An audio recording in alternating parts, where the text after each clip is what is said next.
So, you want to code in Python. I am about to code in Python. We have something in common. So, if you ever wanted to learn to code, be it in Python or not, this is a video that you need to watch. Python is one of the most in-demand programming languages because it is so versatile. We have data analysts, software engineers, full-stack developers all use Python, and companies actually seek out people who have Python skills. So in this video, we are going to be learning the basics of Python, but also the most important and fundamental concepts of Python as well. This can include creating variables, working with tables, otherwise known as data frames on Python, importing Excel data, summarizing your data, creating new columns, creating calculations, using functions. I try to make this code as simple as possible for you to understand and also understand the basics of Python so that you can go on and take it one step further. So that's enough of me talking. Let's get to the tutorial. So in order to code with Python, you need an IDE, which is an integrated development environment. And I am using Anaconda. Anaconda is my go-to when I teach tutorials. It's quite easy to set up and install. Works on both Mac and Windows. What you can do is go to anaconda.com and then you can just download. And then once you download that, you can install it and open it up. And then before you open it up, I do have a dataset that we are going to be using. It's called Amazon.xlsx. You can check it in the YouTube description. So just download it and save it in a folder where you know the location. Cool. And if you go ahead and open up Anaconda, this is what you'll see. And the IDE that I'm going to be using is called Spyder. So you may have to install it first. But once you install it, you should be able to click launch and then Spyder will launch. Okay, so when you open Spyder, this is what you will see. You might see something called a temp.py file. But all you need to do is click on this new file icon at the top left, and it should take you to a new page. So let's stop here and do a tour. So over here in this big blank pane here, this is where you are going to do your actual coding. So this is where you write your Python script. On the right here in this console here, you'll see that you'll have a help section. If you click here, you'll have a variable explorer, which we'll use. If you click here, you have plots, and then you'll have files. And then lastly is your console. So your console actually shows the output of your script or what you run. On the top here, we've used this icon here. This creates a new file. This will open files. This will save. This will save multiple tabs. This here will also save all your tabs that are open. This is if you want to switch between files. And the other icons that we use is this green play button. And this button here, which is the white play button, will just run a selection. And then this button here runs the last file. And those are the icons that we probably are going to be using the most. And if we go to the right over here, this actually determines our Active Directory. So which folder are we going to be working from? So remember the folder that you've used to save your dataset. I want you to actually navigate to there. So if we click open and then just navigate to your dataset. So I am going to do that. Okay, so I've navigated to my file called Python coding, and you can see my Amazon.xlsx is there, and click open. You see it shows up right here. Okay, well, that's enough talk. Let's actually code. So first things first, and probably one of the most important things to do on Python is know how to comment. So when you comment, it just means you commenting or describing lines of your code. Python ignores this, and it's just used to provide information to the reader. So to comment, all you need to do is type hashtag and type in whatever you want. So I am just going to say this is how you comment. And if you press enter and if you just type in anything, okay, you'll notice that one, this comment is gray. So all comments in Python will be gray on Spyder. But if you just type in plain text, you'll notice that there'll be a cross sign here because that is actually not valid Python code. You can't do that. So for how you comment, let's just add a bit more to that and say you can provide more information to your script. Comments are good. If you have someone else reading your script, then they just need to read your comments just to understand your logic and your thinking pattern. Now, let's just figure out some basic functions of writing Python script. So one of the things that you do first when you learn to code is type in hello world. So let's do that.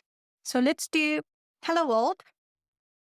And if we just type it in like that, we get a cross. So if we put it in quotation marks, you can use double or single in Python. That doesn't really matter. Okay, the string goes away.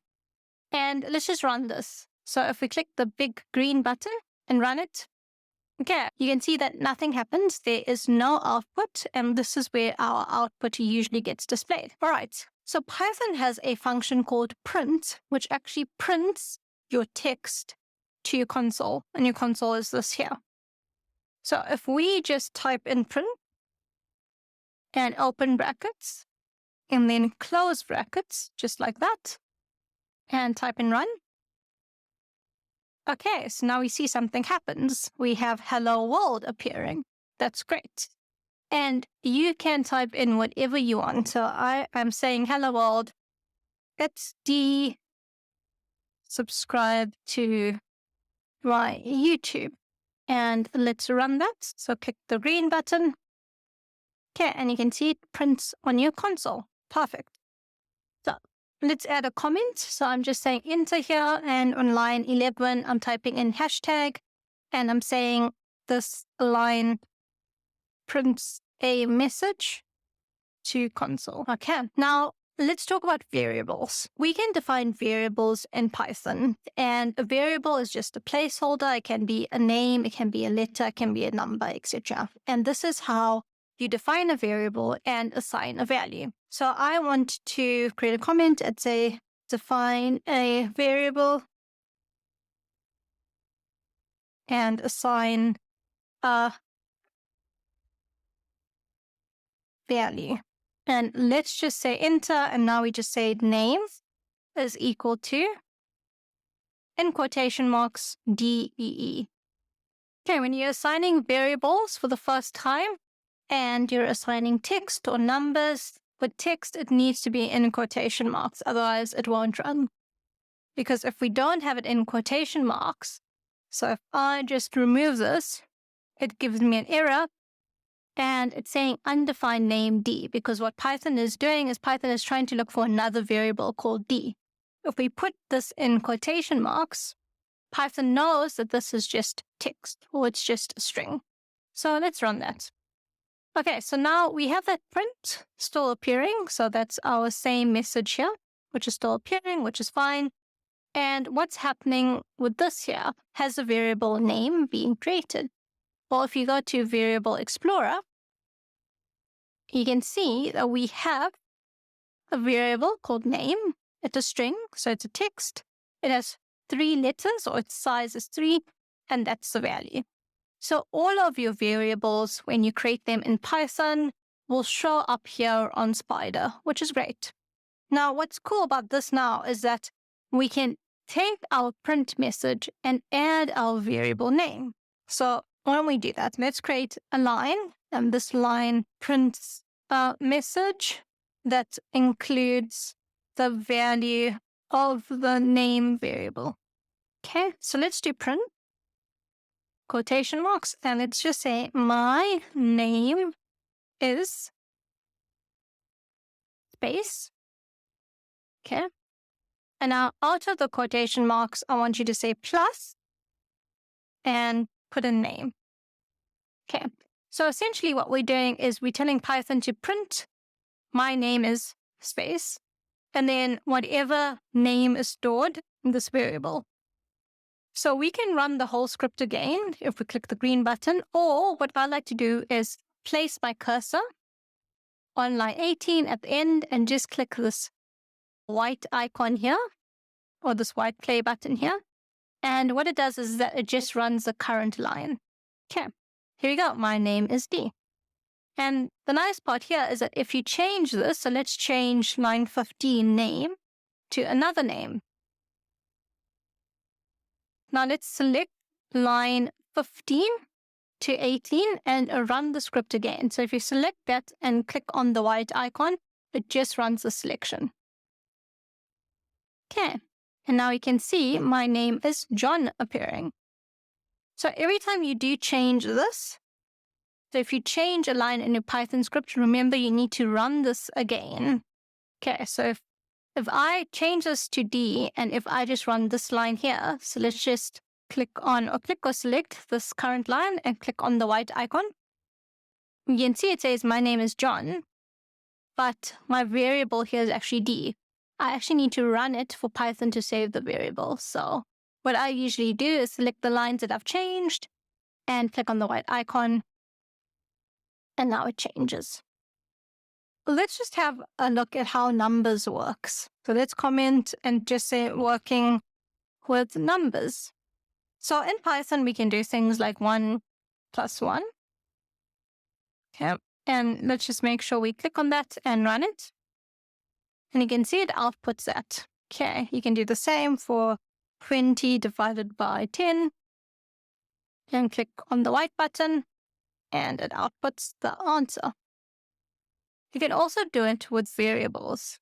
So let's just say working with numbers using variables. Okay, so an example is, let's say number is equal to 2 plus 4. Okay, and let's click on the white button. Okay, so this creates a variable called number. And what it does is that it gives me the output of it, which is 6. And just a side note, if you ever want to see the value of a variable, you can also type it into the console. So if we just say number into our console at the bottom here and press enter, you can see it gives us the output. Okay, so even though our script said 2 plus 4, Python, or the actual variable that gets stored, will be the output of that. We can also say something like number 1 like that is equal to 2, and number 2 is equal to 4.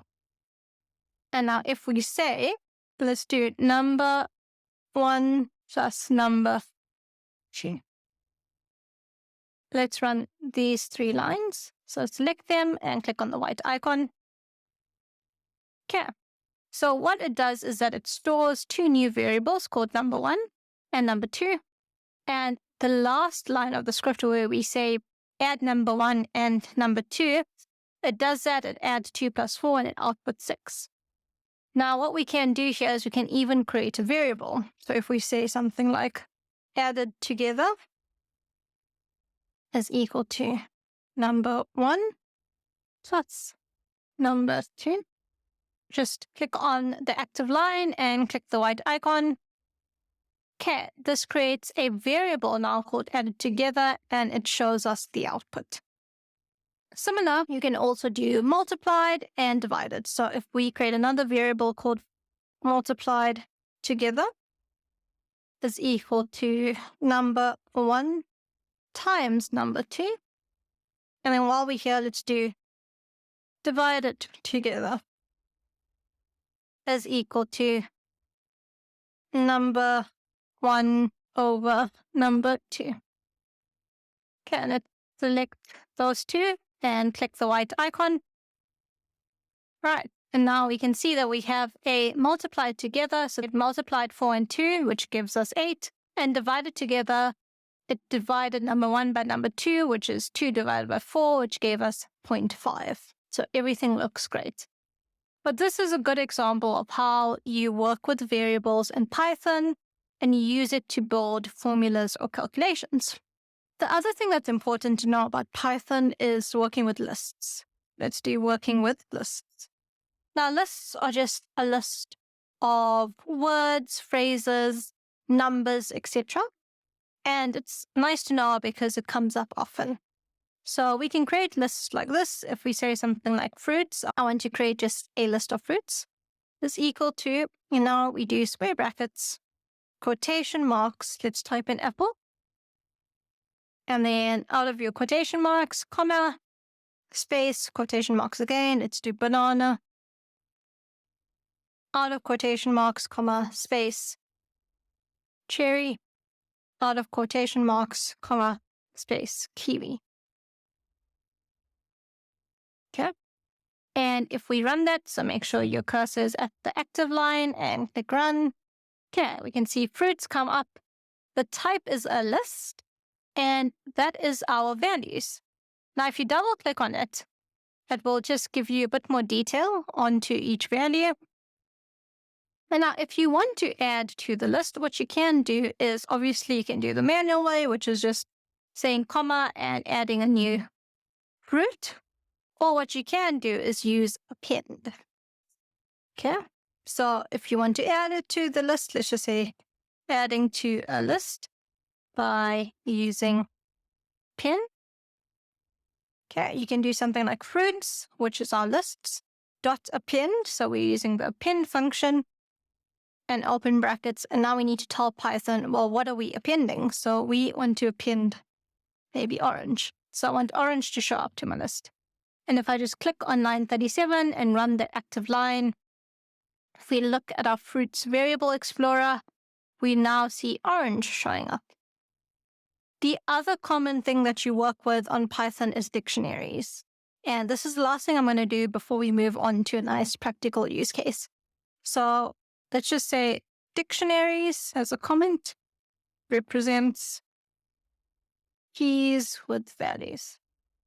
So a dictionary is basically a variable that stores a key and a value. So the key can be something like name and the value can be D. Or the key can be city and the value can be Durban, for example. So to create a dictionary, we set a variable or the name. So I'm going to say person equal sign and curly brackets. Whenever you see curly brackets in Python, it usually is dictionary or JSON. But for now, it's just usually a dictionary format. And I'm going to build my dictionary. So the first one I am going to start off with is my key, which is name. Okay. And then after name, you can do a space, colon, space, quotation marks, and the name of a person. D. Okay, comma. And now let's do age. Like that, colon, and your age. So you can have age in quotation marks, but it's a number. So we can actually have age as a number. Okay, comma, and then city. Space. Okay, and now if we run that. Okay, so we see person pop up. The type is dictionary. And now we have this. So if we actually double click on person in the variable explorer, we can now see we have keys and values. So our key age, our value is 32. And you can see it tells us it's an integer, it's a number. City is a string, which is Durban. Name is a string, which is D. Okay, and dictionaries are used to store information in quite a nice way that's a lot more easier to read. Okay, so that is the basics of Python. Let's go into a bit more detail. We are going to analyze a dataset. It's just basically an Amazon sales dataset. And what we're going to do is we are going to load it into Python. Now, in order to load it, we actually need to use a library in Python called Pandas. Pandas is great. It's a very popular library in Python. And libraries in Python are just pre-packaged formulas, functions, algorithms that you can use yourself instead of writing code from scratch. So it's great. So whenever you're using a library, you need to install it. The good thing is that once you install a library, you don't need to install it again. And I believe that Pandas is on Anaconda already. But what we can do is I can show you how to install it. So when I'm on Anaconda and Spider, I usually just install everything on my console. And all you need to do is type in pip install and then your package. So I am saying pip install pandas and press enter. Okay, you can see that it already tells me that it's installed. It says requirement already satisfied. Great. And once we install it, let's bring it in. And when you bring in packages, people usually bring it in into the top of your script. It is best practice. So to bring in a library or package, you just say import pandas. So I'm saying as PD because coders are very lazy. As PD is just an abbreviation. So whenever we refer to pandas in our script, we can just type in PD and not the full pandas because it's a big word. Because we've brought in pandas, let's just run the whole script. Cool. So every time you bring in a package, just make sure you just need to run this active line here, but make sure that you do run the import. And the first thing I want to do is load in our Excel file. So let's just type in a comment and say load Excel file into a table, which is called data frame. Okay. So on Pandas, you have this term called data frame, just means table. So to load our Excel file, let's just have a look at what's showing up.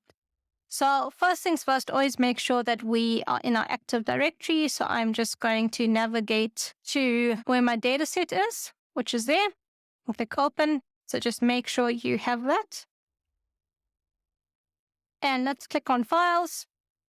And now you should see amazon.xlsx pop up there. And now I want to load the file. So when I say load the file, I want to see it as a variable here. So to do that, let's just call our variable df, which stands for data frame, which is a table. It's equal to pd. So pd, remember pd means pandas. And in pd, we are going to use a function called read Excel. So we're telling Python to refer to pd, and we're saying dot read Excel. So that function. And now we can place in our file name, which is amazon.xlsx. Okay.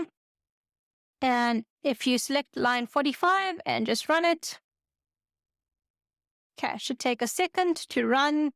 And then if we look at our variable explorer, we see df is popping up. It's a data frame. There's 1,400 rows and 9 columns. And if we click on df, amazing. Looks like we have the data set in, which is great. So let's have a look at this data set file. And we can see it has a product ID. So remember, this is Amazon sales. So this is probably the ID of the product that's sold. It has a name of the product.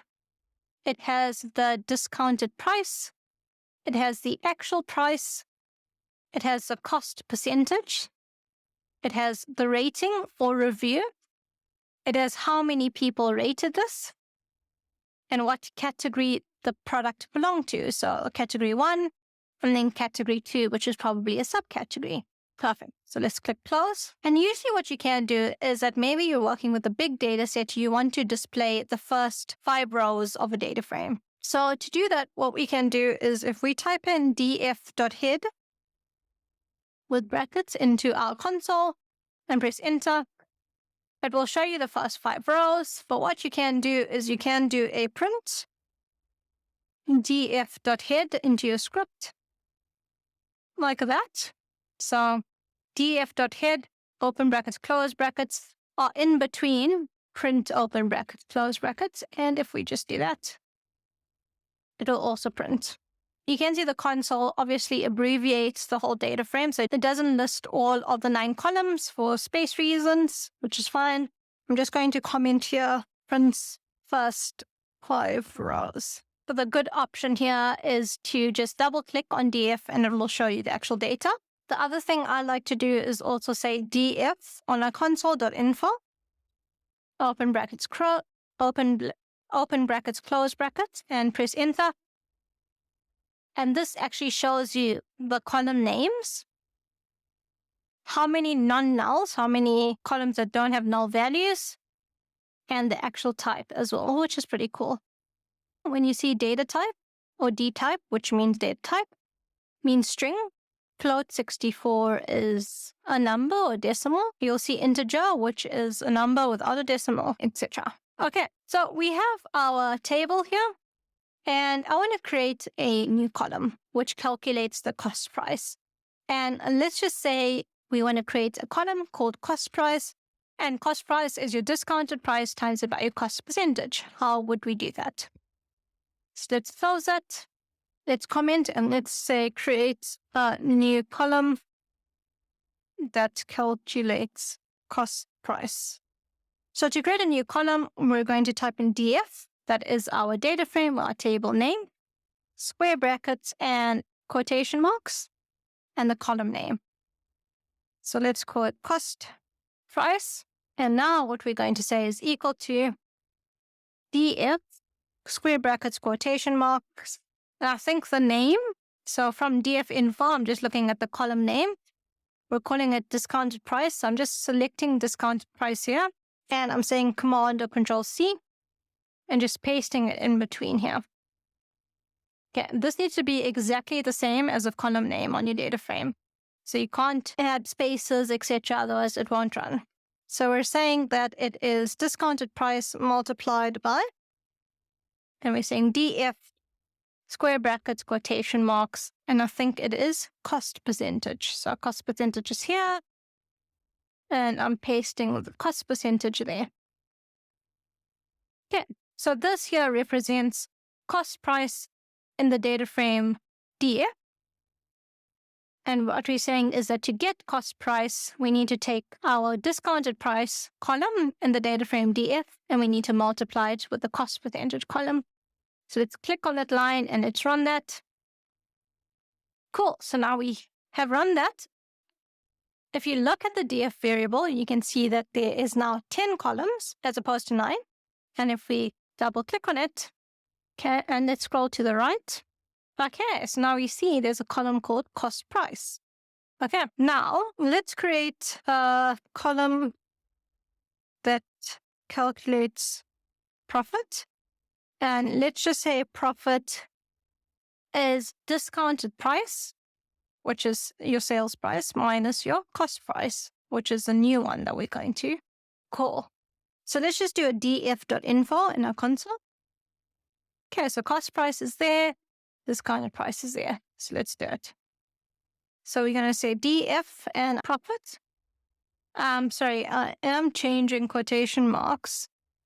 Like I said, it doesn't matter if you use double or single, but just to keep it the same, I'm just changing everything to double quotation marks. It's equal to df, and let's do discounted price, which is sales, minus df cost price. Perfect. And let's just click on that line and run it. Great. So now I have the profit column. And if we look at df, we see that there are 11 columns. If we double click on it and scroll to the right, we now have a profit column. Perfect. And lastly, let's just create profit margin, which would be your discounted price minus your cost price divided by your cost price. So calculate profit margin, which is equal to discounted price minus cost price over cost price. Okay. So let's just say df profit margin is equal to. Okay, so let's open brackets here because obviously this part is in brackets, and we're going to say df discounted price minus that by df cost price. Okay, in brackets, and let's divide that by df cost price.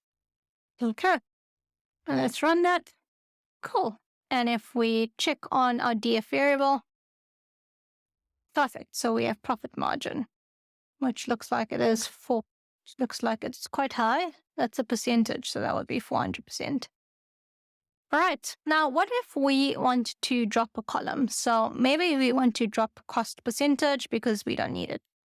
So let's just say drop a column. So to delete or remove a column, we just say df is equal to df.drop.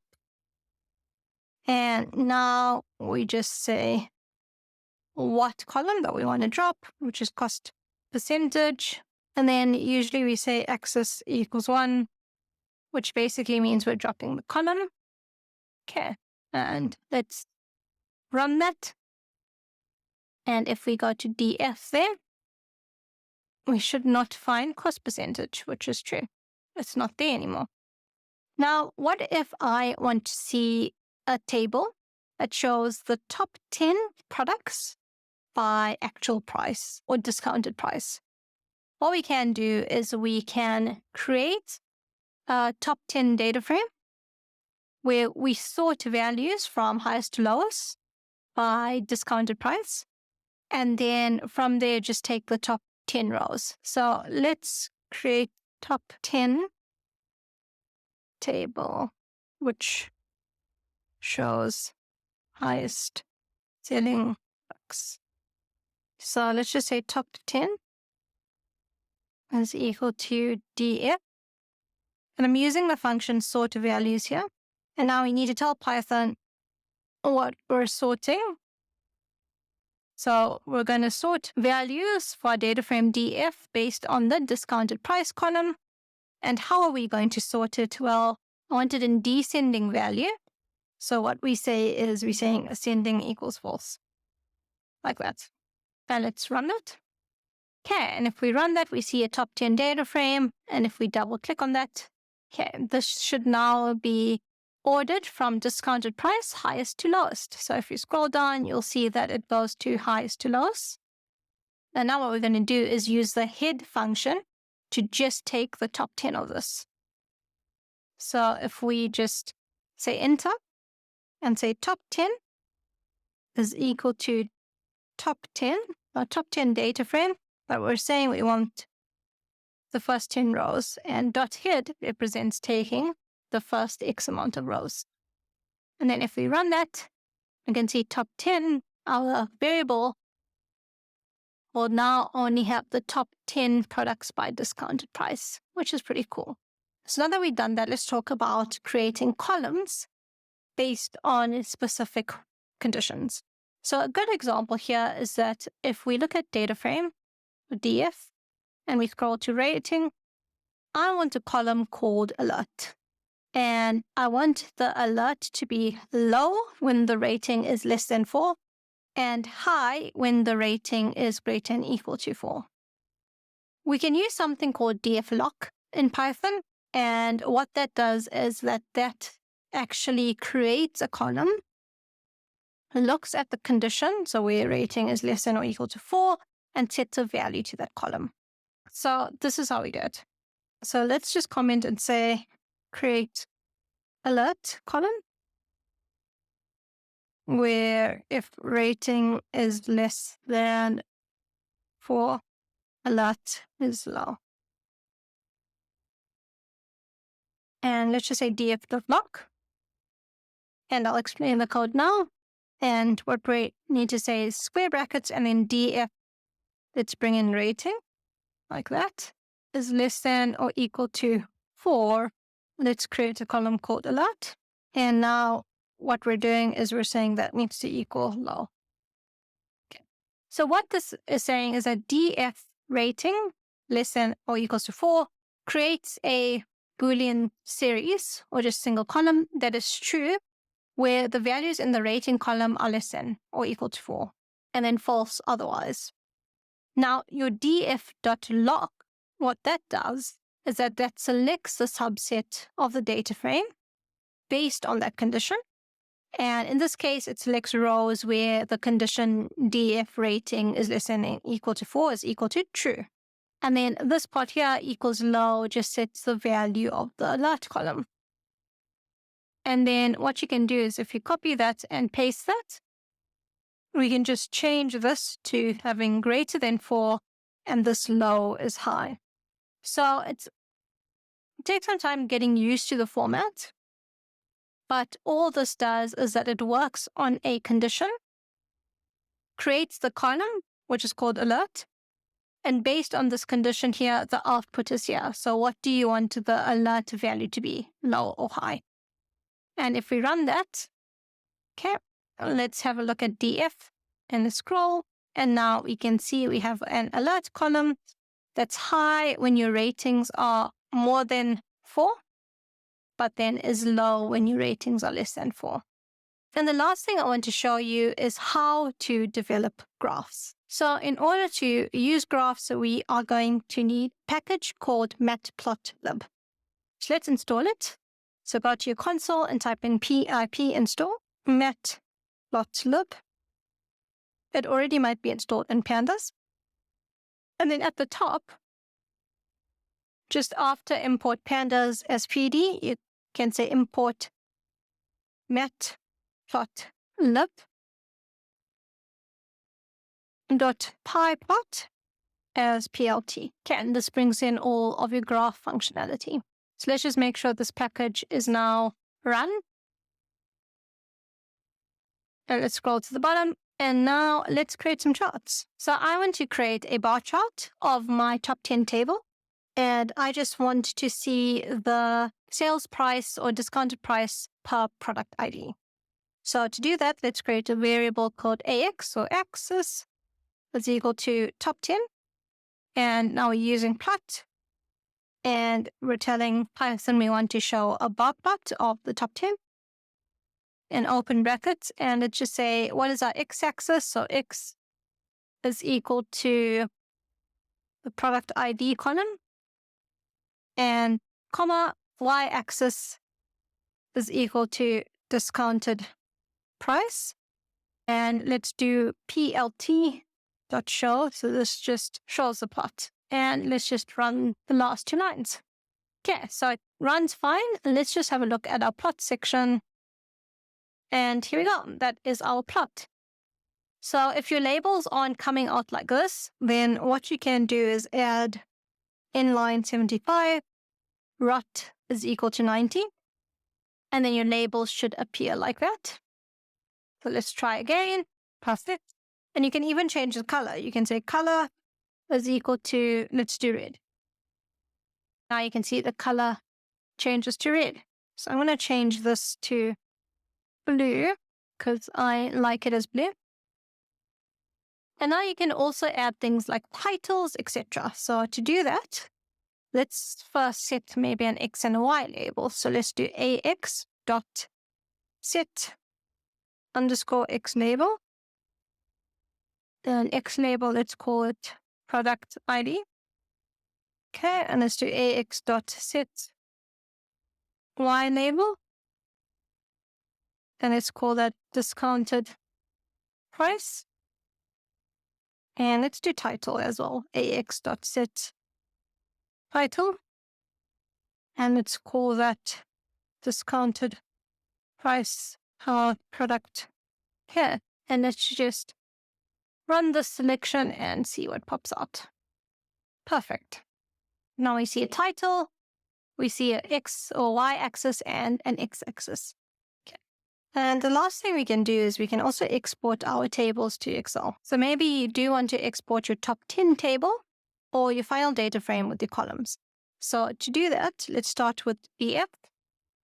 So we're saying df dot to Excel is a function, and this exports to Excel.